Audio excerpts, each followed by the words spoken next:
بسم اللہ الرحمن الرحیم۔ السلام علیکم جناب، اس وقت میں اٹک میں ہوں سنجوال فیکٹری کے قریب، اور میرے ذہن میں ایک بات آئی تھی کہ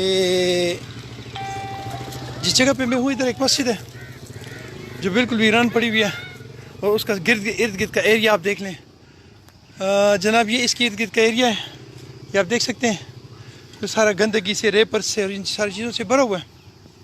اور یہ جو مسجد ہے یہ کمپلیٹلی آپ دیکھ سکتے ہیں، یہ بالکل ویران اور بالکل خالی، اس میں لوٹے ٹوٹے ہوئے، اور اس کی ایسی خستہ پوزیشن جیسے 1000 سال سے یہاں کوئی انسان کا بچہ نہیں آیا ہوا۔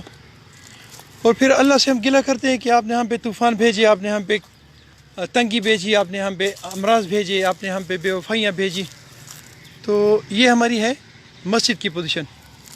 اب تھوڑا سا اور آگے چلتے ہیں، ایک اور چیز آپ کی نوٹس میں لاتا ہوں کہ you will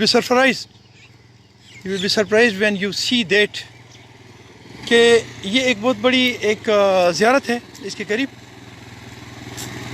جو کمپلیٹلی آباد ہے۔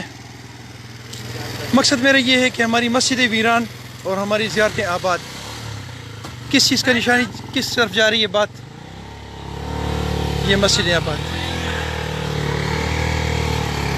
کہنا میں یہ چاہ رہا ہوں کہ ہماری جو مسجدیں ہیں اگر اسی طرح ویران رہیں گی اور ہماری زیارتیں آباد رہیں گی تو ہم کدھر جائیں گے؟ ہم اللہ سے کیا گلہ کریں گے؟ ہم اللہ سے کیا مانگیں گے؟ ہمارے اس ملک پر، ہماری اس دھرتی پر، ہماری سرزمین پر اللہ اپنی رحم فرمائے اور ہمارے دلوں میں اپنی محبت ڈالے۔ اپنا بہت سارا خیال رکھیں، مجھے اپنی دعا میں یاد رکھیں۔ السلام علیکم ورحمۃ اللہ۔